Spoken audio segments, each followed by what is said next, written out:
Beat it up.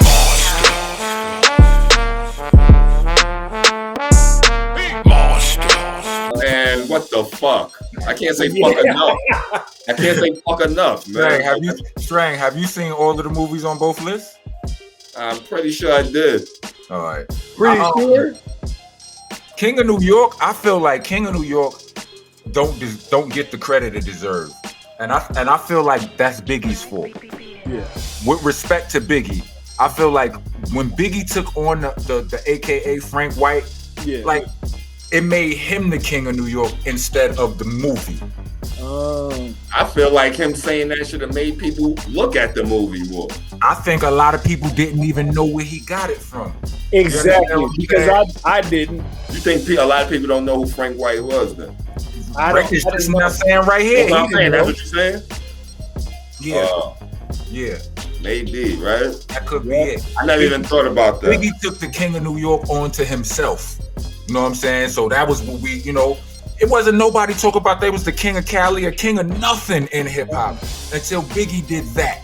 You know what I mean? And then when he left, Jay-Z got on his King of New York shit. T.I. got on his King of the South shit. Somebody crowned Snoop or Dre the King of the West Coast. You know what I mean? Whatever. Yeah. But that wasn't never a thing until Biggie.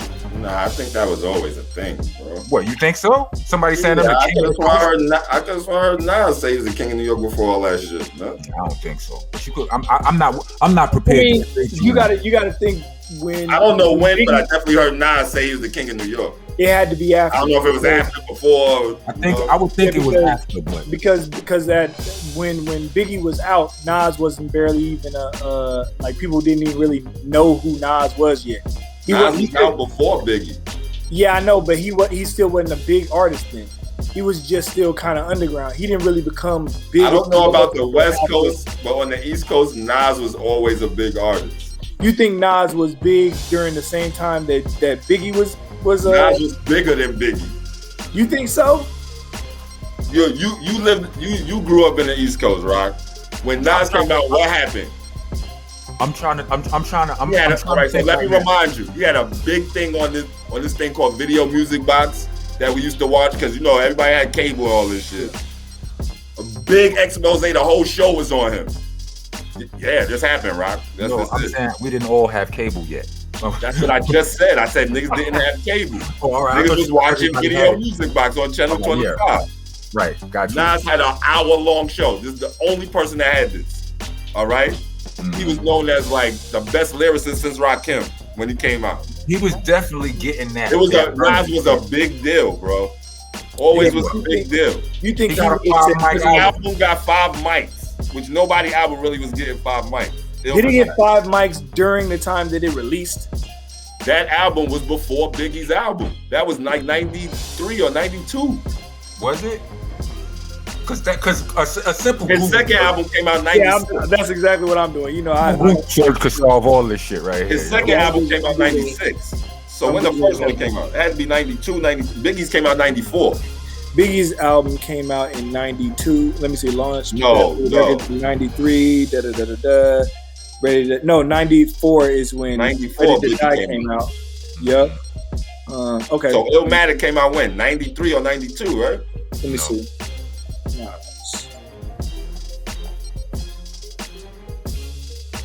I'm gonna tell you right now. That came out in 94 also. Okay. Before Biggie. April 19th, 94 is when it released. That's before Biggie. So that's why I was having trouble trying to figure out which one came out first. Because to me, it felt like they came out around the same time. But Nas never said the King of New York on Illmatic and all that stuff. Nah. I know that. Okay, yeah. So then that's why I said I don't know if it's before or after. So it was Biggie first. Yeah. It was Biggie first. Talking the King of New York.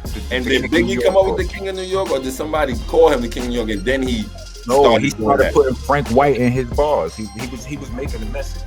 He was making the statement. You know what I mean?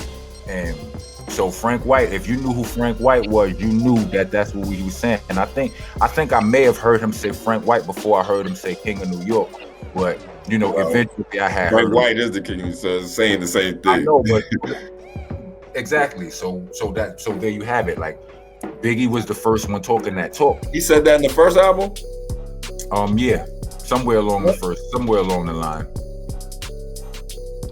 So like that's like even being from the West Coast, like of course I knew who Nas was, you know what I'm saying? But I always thought that Biggie was a bigger artist. I mean, no, he turned out to be a bigger artist, but Nas was a big deal. Nas was always a big deal. When Juicy came out, that song was huge. It was all on, Yo MTV Raps. He was like a big artist off of that one record.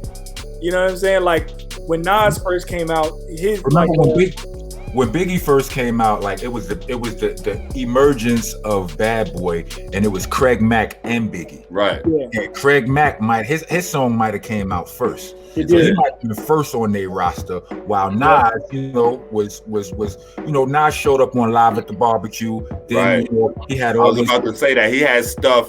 He had a super team of producers.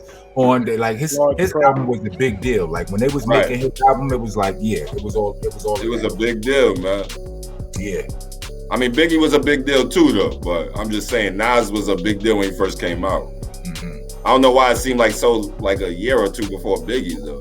Yeah. But like I said, Nas had stuff like he had singles, like he had something with MC Search that was dope. He had Live at the Barbecue and dope like that. Like he was dropping like verses on people's stuff, and this shit was just dope. Like, but yo, King of New York was so fucking crazy. Be like the nigga Jimmy, like the role Larry Fishburne played. Right. Larry Fishburne's in it. It fucked my life up, son. I thought I was him. That's gonna make me watch it. I thought I was Jimmy Jump, son. I was running around with two guns like he was. I would pose in my pictures like he did and all that. Only my guns didn't match his did. You know like he was the perfect psycho number 2 gangster. You understand what I'm saying? He was Frank White's muscle. His name was Jimmy Jump, and he was a savage, bitch. And that's the way I saw myself when we were Jump. Like I never saw my. What happened? What was the black ass nigga named Jimmy Jump Man? Oh, I don't remember his name. I forgot Lawrence Fishburne's name. You just said Jimmy Jump. I was like, his name was Jimmy Jump. But he was like the right-hand man to the leader. And that was like when I was growing up, like, like every crew I was ever a part of, I didn't start it. Like I was the right-hand man to the leader in many crews I was part of. So that was how I saw myself. Wait up, I want to interrupt real quick to give a public service announcement. Squeeze Nero just had a healthy baby girl. All right, I don't know the pounds announcers, but congrats. All right. That's awesome. Young Squeeze. See you in the studio soon. How many years? We ain't gonna put his business in. Right. That's what I was about to say. Let's get back to the Lawrence Fishburne. Right?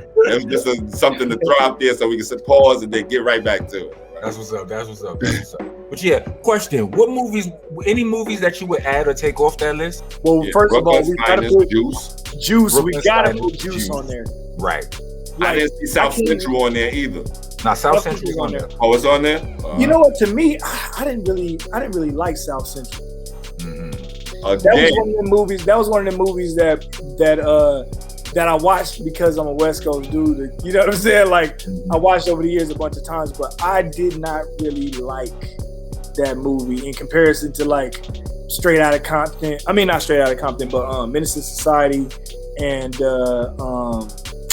Boys in the Hood. Those are like literally my favorite movies. I liked it again over and over and over again right now. I liked it because again it shows versatility. It shows that gangsters are people too, man. Yeah, they cry, they feel, they got hopes, they got dreams. Exactly. I think the reason why I probably didn't really like South Central as much is because of the going back in the day. Well, going back in the day.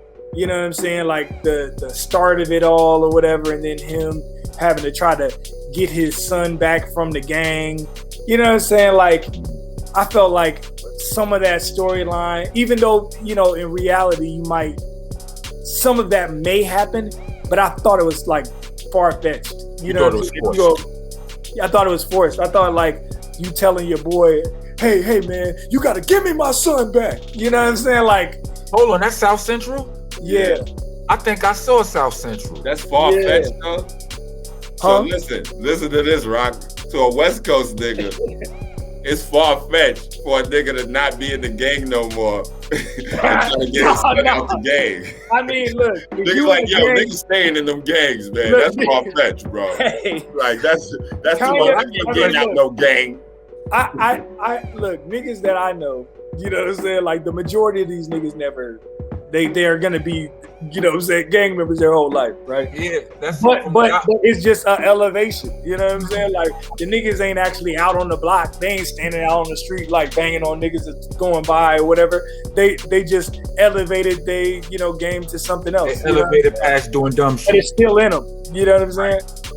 I was talking to one of my boys yesterday for a couple of hours. This dude was like literally a gang member, you know what I'm saying, forever, you know what I'm saying? And now he's, you know what I'm saying, like worshiping the Lord and all that stuff, you know what I'm saying? So he ain't out here on the street, but he's still, you know, a Crip. Look, it's definitely, Rek is definitely the authority when it comes down to anything West Coast living in this group, right? But what I do know for, you know, what I've learned is like, on the West Coast, you almost don't have to join a gang, nigga. Like, you born in that neighborhood, you whatever that neighborhood is. Now, you can bang or not. You understand what I'm saying? Yeah. But if you grew up on the blue side, nigga, you blue, whether you like it or not, type of shit. So pretty much, you know, it's kind of hard. I couldn't live on the West Coast. I would never be in the gang. I'm not in the gang. Nigga, you was in the gang. Never mind. We're gonna go on a break right now. We're gonna go to a break. So we're gonna get right back. I don't call that no gang, man. We'll be back. All right, we'll be back. Rock on.